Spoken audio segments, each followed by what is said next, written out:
Thyroid cancer নিয়ে আজকে কিছু কথা বলবো। সম্পূর্ণ ভিডিওটি দেখবেন। ভিডিওটি দেখলে হয়তো বা আপনারা কিছু উপকৃত হতে পারবেন, কারণ আমি এই একটা সময় পার করে এসেছি যে এটাতে কি সমস্যার সম্মুখীন হতে হয়। তো হ্যালো এভরিওয়ান, আসসালামু আলাইকুম। আমি মাহবুবা রাব্বানি ঢাকা থেকে বলছি। আর আপনারা কে কোথায় থেকে ভিডিওটি দেখছেন অবশ্যই কমেন্ট করে জানাবেন। অনেকে জানেন যে আমার থাইরয়েড ক্যান্সার ধরা পড়েছে। অনেকে এটা বলতে চান যে আসলে ক্যান্সার কি আদৌ ভালো হয়। ইনশাল্লাহ আমার আল্লাহ চাইলে সব কিছুই ভালো করতে পারে। আমার আল্লাহর কাছে তো কোনো কিছুরই অভাব নাই। প্রতিটা মানুষের জন্য দোয়া থাকবে, আমার মতো যারা যারা এই ক্যান্সার আক্রান্ত হয়েছেন। কারণ হচ্ছে এটা আসলে খুব কষ্টর। আর অনেকে বলে যে রেডিওথেরাপি কি আসলে কষ্টের। রেডিওথেরাপিটা আসলে অতটা কষ্টের না। ওইটা আমরা যে কোনো স্বাভাবিক মানুষই নিতে পারি, ওইটা কোনো সমস্যা না। কিন্তু সমস্যা হয়ে যায় আমাদের মনে, আমাদের হার্টে। কারণ হচ্ছে আমরা এতটা ভয় পাই, এরপর হচ্ছে থেরাপি নেওয়ার পর একটার পর একটা হতেই থাকে।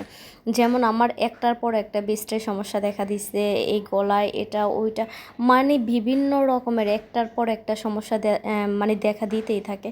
তো যাই হোক, এখানে হচ্ছে ট্রিটমেন্ট তো চলতেছে। এখানে আমার একটাই কথা থাকে আর কি, যাদেরই থাইরয়েড ক্যান্সার ধরা পড়ে তারা শীঘ্রই অপারেশনটা করাই নেবেন। অপারেশন করাইলে আর এটা বেশি ছড়াইতে পারে না। সবসময় মাথায় রাখবেন, যখনই আপনার এটা দেখা দিবে গলা ফোলা বা গলা ব্যথা বেশি দিন থাকতেছে, তখনই আপনারা ডাক্তারের কাছে যাবেন। ডাক্তারের কাছে গিয়ে এটা যদি দেখেন যে থাইরয়েড ক্যান্সারের দিকে যাচ্ছে, টিউমার থেকে বেশিরভাগই হয়, তো কি করবেন, তাড়াতাড়ি অপারেশনটা করে নেবেন। অপারেশন করাইলে বেশি একটা ছড়াইতে পারে না, ওই দিকটায় খেয়াল রাখবেন। আর ডক্টর যেভাবে বলবে ওইভাবে একদম টাইম টু টাইম চলতে থাকবে। অবশ্য যাদের থাইরয়েড ক্যান্সার হয় তারা সবসময় থাইরক্স ওষুধটা খাইতেই হয়, এটা মাস্ট বি, এটা কোনো ভাবে কোনো মিস করা যায় না। আর ডক্টর যেভাবে বলে, নিয়ম যেভাবে দেয় ওইভাবে নিয়ম ফলো করতে হবে। আর আহামরি যে অনেকে বলে যে মিষ্টি খাওয়া যাবে না, ফুলকপি বাঁধাকপি এগুলি খাওয়া যাবে না, ব্রোকলি খাওয়া যাবে না, এগুলি সম্পূর্ণই মিথ্যা, এগুলি বানোয়াট কথা। আপনারা সম্পূর্ণ একদম যেভাবে একটা সাধারণ মানুষ চলাফেরা করে এইভাবেই চলাফেরা করতে পারবেন, কোনো সমস্যা নাই। একই গ্লাস দিয়ে অন্যজন পানি খেতে পারবো, এটাতেও কোনো সমস্যা নাই। থাইরয়েড চলাকালীন সময় শুধু একটু নিয়ম আছে, ওই নিয়মগুলি আপনারা ফলো করতে হবে। কোনো ছোট বাচ্চার কাছে সামনে যাওয়া যাবে না। আপনার সামনে যদি কোনো বয়স্ক মানুষ থাকে তাহলে কোনো সমস্যা নাই, আপনার হাজব্যান্ড আপনার রুমে আসতে পারবে, এগুলি কোনো সমস্যা নাই। শুধু ভিটামিন সি জাতীয় খাবার খাবেন। একটু যদি বমি বমি ব্যাগ হয় তখন হচ্ছে যে একটু চকলেট বা আমসত্ত্ব এগুলি একটু মুখে দিবেন, তাইলেই চলবে। এরপর এইগুলি যে অনেক মানুষে অনেক ভয় দেখায় যে হয়তো বা হ্যাঁ 5টা দিন আপনার হাসপাতালে থাকবেন, ওই হাসপাতালে অনেকের অনেক সহজ হয়, অনেকের সহজ হয় না। অনেকের এক একজনের এক এক রকম হয় আর কি। অনেকের আয়নাঘরের মতো থাকতে হয়। আর আপনার যদি যে হাসপাতালে থাকবেন ওই হাসপাতালের যদি টাকা দিয়ে বলে যে না আমি একটা বয়স্ক মানুষ আমার সাথে রাখবো, তাহলে আপনারা ওই টাকা দিয়ে রাখতে পারেন, কোনো সমস্যা নেই, এখানে থাকা যায়, কোনো সমস্যা নেই। তো দেখেন এটা হচ্ছে ফিজি হাসপাতাল, আমি ফিজিতে ডাক্তার দেখাই।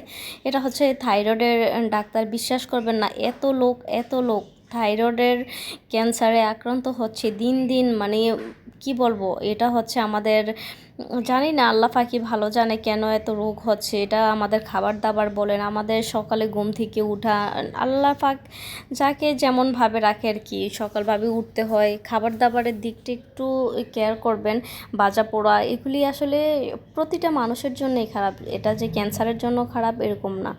তো যাই হোক, আপনারা টেনশন করবেন না, টেনশন করলে রোগ আরও বেশি হয়, সেদিকটা একটু খেয়াল রাখবেন। আর রেডিওথেরাপিতে এত যে আহামরি কষ্ট হবে আপনার ওইরকম না, আমি তো অত কোনো কষ্টে দেখি না। শুধু কি খাওয়াবে আপনাদেরকে, ছোট একটা ধরেন নাপা, ওই যে নাফা এক্সটেন্ড ওইরকম একটা ওষুধ খাওয়াবে, তো ওষুধটা খাইলেই হবে। ওইটাতে কোনো নাপা ওষুধ তো আমরা সবাই খাই, তো এরকম একটা ওষুধে খাওয়াবে আপনাদেরকে। আর জাস্ট এরকম, আর কিছুই না। আর একটু হয়তো বা একটু খারাপ লাগবে, পরের দিন একটু মানে টায়ার্ড লাগবে, ওই আর কি। আর এত যে আহামরি এটা ওইটা অনেকে অনেক ধরনের ভয় দেখায়, কোনো ভয়ই নেই। যার হয়েছে তারা অবশ্যই সাবধানে থাকবেন, আর সবার জন্য দোয়া থাকবে, আপনারাও আমার জন্য দোয়া করবেন। তো সেই জন্য কোনো ভয় পাওয়ার কিছু নেই, আমার যথেষ্ট ভয় পাইছি। আমার জন্য একটু সবাই খাস করে দোয়া করবেন। আমার গলায় এখনও ওইরকম ভালো হয় নাই, কিছু এখনও বাকি আছে। তো আজকের জন্য এখানেই, তো আল্লাহ হাফিজ।